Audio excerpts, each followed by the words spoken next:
नमस्कार, मैं हूं संतोष पांडे और आप इसके मीडिया न्यूज में आज देखेंगे भवानी मंडी में दरअसल हो रहा है नगर निगम का चुनाव और यहां पर स्थानीय जो मुद्दे हैं, जो इशूज हैं, जो उसके नेता हैं, उनसे आज हम चर्चा करेंगे सच्ची बात नेताजी के साथ। आज हमारे साथ हैं भवानी मंडी के कालूलाल सालीचा जी, जो इस समय 1 नंबर वार्ड से चुनाव लड़ रहे हैं और यहाँ पर कांग्रेस नगर अध्यक्ष हैं। आइए इनसे बात करते हैं क्या मुद्दे हैं और क्या इनके पास उसका समाधान है। नमस्कार सर, आपका? कालूलाल सालीचा, कांग्रेस अध्यक्ष भवानी मंडी, वार्ड नंबर 1 से कांग्रेस के प्रत्याशी। इस बार जो यहाँ चुनाव हो रहा है वो कोरोना के बाद हो रहा है और उसमें कई सारे ऐसे मुद्दे रहे जो आपने देखा होगा। क्या लगता है कि इस बार अगर आपको चुना जाए और आप अगर बनते हैं तो क्या आपके प्राथमिक मुद्दे हैं जिनको आप करना चाहेंगे? वर्तमान में राज्य सरकार कांग्रेस की है और लोग नगर पालिका जो एजेंसी होती है कार्य करने की, वो सबसे छोटी इकाई होती है। इसमें छोटी छोटी चीज़ों का निराकरण करना बहुत जरूरी होता है। सफाई व्यवस्था है, लाइट व्यवस्था है, नाली की व्यवस्था है, बीपीएल से जुड़े लोगों की व्यवस्था है, खाद्यान्न वगैरह की है, राशन की है। ये छोटी चीज़ें जो जरूरतमंद की होती है, उन लोगों का सीधा जुड़ाव एक नगर पालिका एजेंसी से होता है और हमारी सरकार होने के कारण ज़्यादा सुविधाएं हम दे सकते हैं। और हमारा प्रयास भी है, हमारी वर्तमान में हमने बहुत मेहनत करी है, शहर के लोगों से, सब लोगों के साथ रहे हैं और शहर के सभी मतदाताओं की इच्छा है कि इस बार कांग्रेस का वोट बने। और राज्य सरकार श्री शांति धारीवाल जी हमारे बहुत निकट है और इन्होंने जो कोटा में काम किया है लोगों या राजस्थान में काम किया है, तो हमारे से भी अपेक्षा रखते हैं लोग, शहर के मतदाता, कि धारीवाल जी से शहर नगर पालिका का भी और जिले की सभी नगर पालिकाओं में अच्छा काम हो ताकि आम आदमी को उसका लाभ मिल सके। जैसा कि हमारे कार्यक्रम का नाम है सच्ची बात नेताजी के साथ, आप सच्ची बातें बताएंगे। आपके वार्ड में 786 के आसपास वोटर हैं और उनके तमाम सभी वोटरों के वोटर्स के अपने अपने एक मुद्दे होते हैं, उनके इशूज होते हैं। आपको लगता है कि जैसे आप चुनाव जीते हैं तो पहला काम ऐसा क्या है जो आप मान के चल रहे हैं कि पहला करना चाहेंगे? मेरा वार्ड चूंकि एक शहर से जुड़ा हुआ वार्ड है, शहर में जो मार्केट का वार्ड होता है उसमें इतनी बड़ी कोई समस्याएं होती नहीं, पर व्यापारी वार्ड है, उसमें एक शहर से लगा हुआ एक पीली कोठी करके क्षेत्र आता है, उसमें 101 वोट करीब एक बेरवा समाज के लोग हैं, जो पिछड़ा वर्ग मान लो या गरीब मान लो या मजदूरी करके अपना पेट पालन करने वाले लोग हैं।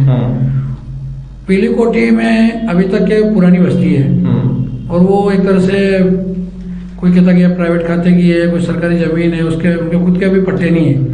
तो मेरा ये प्रयास रहेगा कि राज्य सरकार के माध्यम से, नगर पालिका के प्रशासन के सहयोग से मैं उन लोगों को पट्टे दिलाऊं और उनको जो स्थायी निवास है उनका पट्टा वगैरह दिला के उनमें कोई बैंक लोन वगैरह उनको जो सुविधाएं मिल सकती है उन लोगों का, जो अभी तक वो अविश्वास में जी रहे हैं, तो उनको वो मालिक तो है नहीं, वो बिना पट्टे के जी रहे हैं, वैसे ही बिना मालिक के जी रहे हैं। तो मेरा ये प्रयास रहेगा कि उन लोगों के साथ मिलकर उन लोगों को स्थायी पट्टा दिलाऊं ताकि उनके मालिक बन सकें और वो अच्छा महसूस कर सकें। आपका कहना है कि सरकार आपकी है इसलिए आपको सहयोग मिलेगा और अच्छा काम कर पाएंगे? पूरा पूरा पूरा सभी जानते हैं कि सरकार के साथ अगर अपन रहते हैं तो उसका लाभ उनको। आपकी सरकार को राजस्थान में 2 साल पूरे हो गए हैं। इन 2 साल के दौरान आपने वो कौन से ऐसे प्रयास किए हैं जिसके बारे में अपने वार्ड में बता रहे होंगे कि हमने 2 साल तक ये प्रयास किया और इसका रिजल्ट भी वार्ड के लोगों को मिला?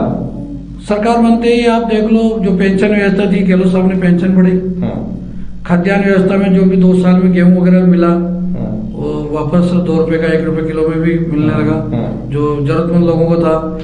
लॉकडाउन में देख लो सरकार की इतनी व्यवस्था रही है बहुत ए क्लास, और उसमें सबसे बड़ी व्यवस्था रही, कोई किसी को भूखे सोने नहीं दिए, हर परिवार को गेहूं दिए, खाद्यान्न दिया, चावल दिए।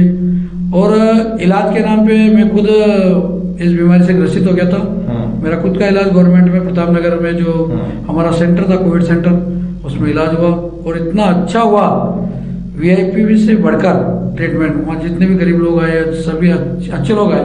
मैं भी चाहता तो प्राइवेट इलाज करा सकता था, पर मैंने सरकार का देखा कि अपन चल के वहाँ इलाज कराएं। सिर्फ मैं 5 दिन में ठीक होकर आया और आज आपके सामने स्वस्थ हूँ। आपका कहना है कि स्वास्थ्य व्यवस्था आपके इलाके में बहुत बेहतर है। बहुत बढ़िया।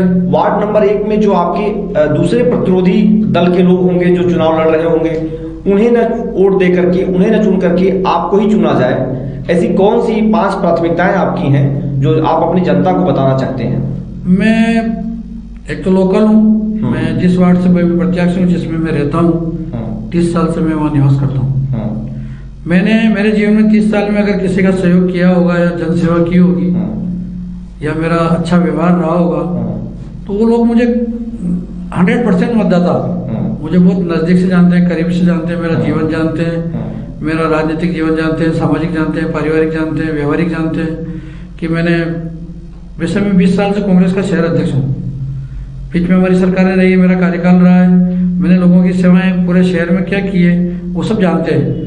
तो ये तो मेरा वार्ड है और बहुत छोटा वार्ड है और इसमें इतने बड़े कोई काम है ही नहीं, पर फिर भी आदमी के निजी दुख सुख में छोटे से छोटे कार्य में जो मेरी भागीदारी रही है वो जनता के सामने है, वो जनता उसको व्यक्तिगत अच्छी तरह जानती है। 20 सालों से आप राजनीति में हैं और आप ठीक पदों पे काम कर रहे हैं, लोगों के बीच में हैं, लेकिन आपको ऐसा क्यों लग रहा है कि मुझे ही चुनाव लड़ना चाहिए और चुनाव लड़के ही मैं कुछ कर सकता हूँ?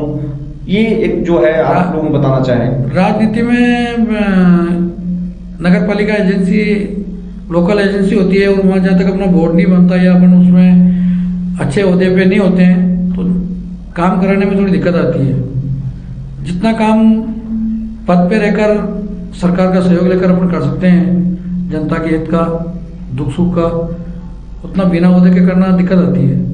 अगर अपन नगर पालिका एजेंसी कांग्रेस के हाथ में रहती है तो हम ज़्यादा काम कराएंगे, 100% कराएंगे और लोगों को ये अपेक्षा है। अधिकारियों का जो आरोप होता है कि प्रशासन जो है बहुत सारी चीज़ों को सपोर्ट नहीं करता नेताओं का, आपको क्या लग रहा है कि जब आप पार्षद बनेंगे तो अधिकारियों का सहयोग आपको बेहतर मिल पाएगा? अधिकारियों का सपोर्ट तो जब होता है कि नेता मजबूत होता है, कार्य करने की क्षमता होती है नेता की।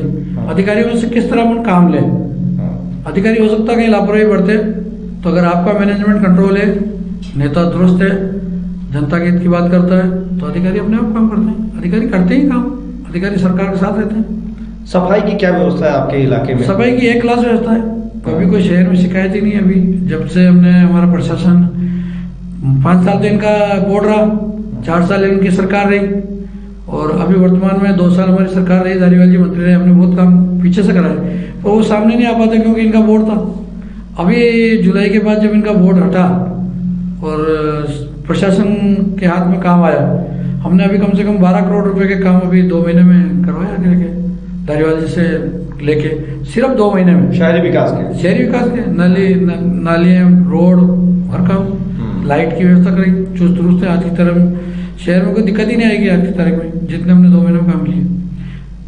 कोविड आने के बाद एक बड़ी समस्या हुई, जो बाजार थे शहर के वो बंद हुए, फिर व्यापारियों को दिक्कत हुई, चूंकि आप समाज से आते हैं, चीज़ों को आप जानते हैं।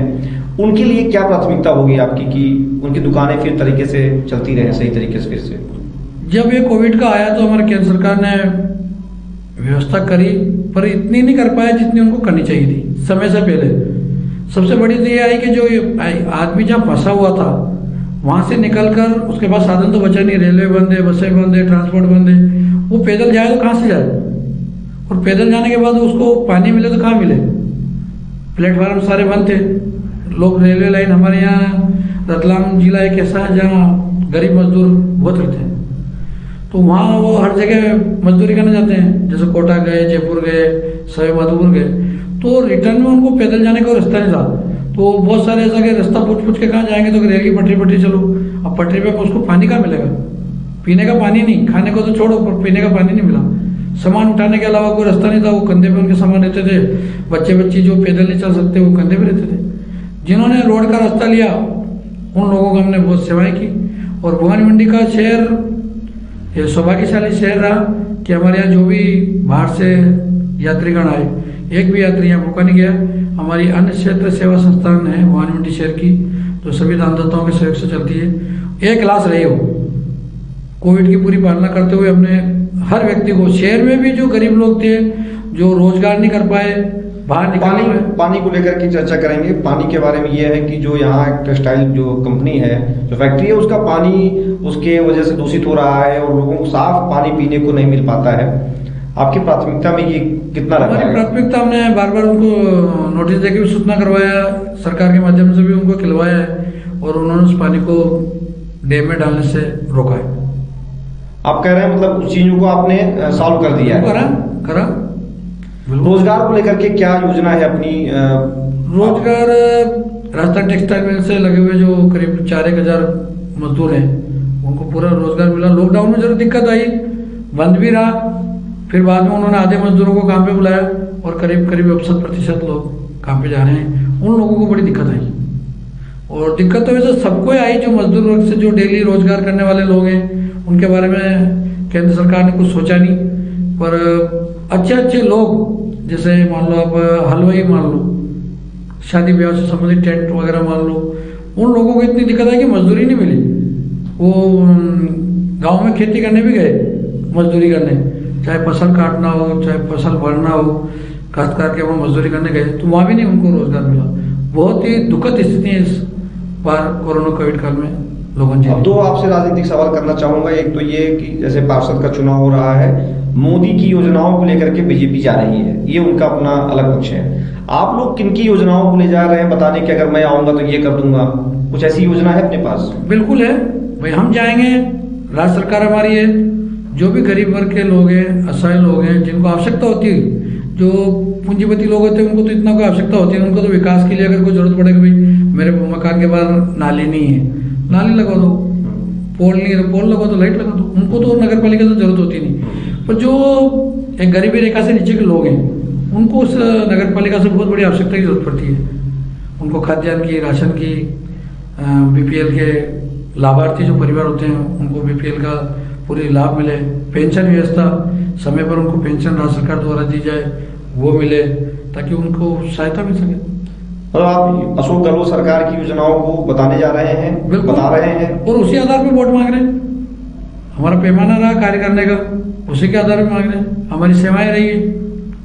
लगातार चुनाव होते रहे, कई चुनावों में बीजेपी अच्छा कर रही थी, कांग्रेस, चूंकि लड़ाई बीजेपी कांग्रेस की चल रही थी, लेकिन पंचायत चुनाव ने ऐसे संकेत दिए कि बीजेपी आगे गई, निकाय चुनाव ऐसा दिया कि कांग्रेस आगे निकल गई। क्या लग रहा है उसका कोई असर पड़ने वाला है?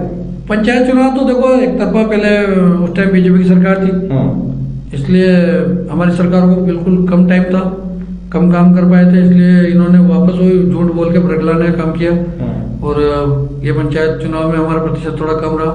पर अभी आपके सामने 50 नगर पालिकाओं के चुनाव हुए जिसमें कांग्रेस ने बेहतर किया, बहुत ज्यादा, 35 बोर्ड कांग्रेस के बने चेयरमैन। जयपुर जिला देख लो, जहाँ 10 नगर पालिकाएं हैं, 10 में कांग्रेस का बीच। तो सिटी के लोग, जो मतदाता लोग हैं, बुद्धिजीवी लोग हैं, पढ़े लिखे लोग हैं, उन लोगों को पहले लोग बीजेपी का वोट मानते थे कि शहर के लोग बीजेपी के पक्ष में रहते हैं, पर अब की बार देख लो। और बीजेपी क्या है, बीजेपी तो अभी भी अंदरूनी लड़ाई रोज लड़ रहे, रोज आप देख लो, वसुंधरा जी का नाम आता है, उसको मीटिंग में नहीं बुलाया, उसको ये नहीं करा, वो ये नहीं करा, ये आप लोगों के सामने। जैसा कार्यक्रम का नाम है सच्ची बात, नेताजी के साथ लगातार सच्ची बातें हो रही हैं। एक बात और कर लेते हैं कि आपकी बहू भी पार्षद रही हैं, क्या आप उनके काम को भी बता पा रहे हैं वहाँ? बिल्कुल, हम 5 साल, वो वार्ड मेरा दूसरा था, क्योंकि आरक्षण के कारण क्या है कि अगर अपना वार्ड, अपन जिसमें रहते हैं वार्ड अगर आरक्षित हो गया, हम जनरल लोग हैं, जैन, तो हमको दूसरी जगह जाके लड़ना पड़ता है। मैं मेरे जीवन में 3-4 चुनाव बाहर जाके लड़ा और बाहर जाके अच्छे मतों से जीता, और मेरी लाड़ी भी पार्षद जीती तो अच्छी जीती। मेरा बेटा ग्रामीण क्षेत्र में, मैंने उसका नाम जोड़ा था जहाँ मेरी जमीन जायदाद है, तो वहाँ से वो जिला परिषद सदस्य था। 8 पंचायतें थी, 25,000 मतदाता थे, अच्छे वोटों से 1500 वोट के करीब से वो जीता। तो हमने, हमारी कुछ सेवाएं होंगी, उस टाइम बीजेपी की सरकार थी, एमएलए बीजेपी का था, बहुत इन्होंने काम किया हमारे खिलाफ, फिर भी लोगों ने हमको चुना। अशोक गहलोत की योजनाओं को बता रहे हैं, बहू का आपने वो बताया, उनका भी जो काम रहा अच्छा रहा। अब एक सवाल और कर लेते हैं कि दरअसल कल ही वोटिंग होनी है और समय भी नहीं बचा है, जो आपका कैंपेनिंग रहा कोरोना के दौरान से लेकर के चीजों को लेकर के, कितना आप मान पा रहे हैं कि आप आश्वासित हो पा रहे हैं, या लग रहा है कि कहीं कोई चूक रह गई? कोई नहीं रही, हमारी सेवाएं पूरी है और मुझे पूरा विश्वास है शहर के मतदाताओं पर कि वो अब की बार कांग्रेस का वोट के लिए सभी पार्षदों को जिताएंगे, आधे से अधिक जीतेंगे, कांग्रेस का वोट बनेगा। आपको लगता है कि इस बार वोट जो है कांग्रेस का वापस? 101%। कई सालों से कांग्रेस नहीं कर पा रही थी, ऐसी क्या वजह रही होगी जो इस बार लग रहा है कि हो पाएगा? 2 बार पहले बीच में वसुंधरा जी की सरकार रही, उन्होंने सरकार का दुरुपयोग करके ये काम हमारे पक्ष में नहीं होने दिया, इसलिए हम वोट नहीं बना पाए। और बहुत कम से रहे, पीछे रहे तो बहुत कम से रहे, यूँ नहीं कि एक तरफा हमारी कोई हार हो। शहर के मतदाताओं का जो वार्ड का मतदाताओं का जो आंकलन है बीजेपी कांग्रेस का, वो बहुत कम अंतर है। तो आपको लगता है कि इस बार आपका मतलब कांग्रेस जो आप जिस पार्टी में है वो वापस आ जाएगी, वोट आपका बनना तय है? बिल्कुल 101% विश्वास है कि शहर के मतदाता कांग्रेस का वोट बनाए। तो दोस्तों आप देख रहे थे एसके मीडिया न्यूज में, आज बात हो रही थी सच्ची बात नेताजी के साथ। हमारे साथ थे कालूलाल सालेचा जी, जो अपने वार्ड की सभी समस्याओं की लगभग जितने हमारे बेबाकी से सवाल थे उसका उन्होंने जवाब दिया है। उनका कहना है कि इस बार लगता ही नहीं है, उनको विश्वास भी है कि इस बार इनका वोट बनेगा।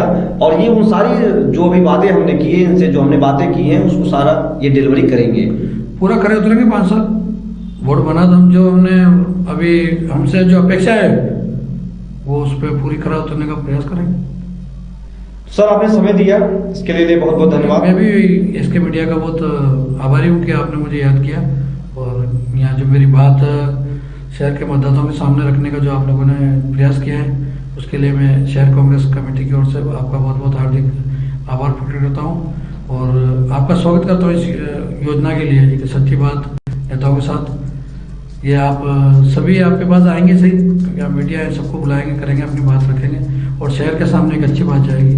जो आपका प्रयास है सराहनीय है, मैं इसकी प्रशंसा करता हूँ। दोस्तों आज बस इतना ही, अगली बार फिर मिलेंगे किसी और नेता के साथ, वहां फिर होगी सच्ची बातें। लेकिन आपके सवाल हमारे साथ लगातार जुड़े रहेंगे, आपके मुद्दों को उठाना हमारा काम है, और आपके मुद्दों पर जवाब देना नेताजी का भी काम है। तो चलिए बस इतना ही, अगले एपिसोड में फिर मिलेंगे किसी और नेताजी के साथ। धन्यवाद, जय हिंद।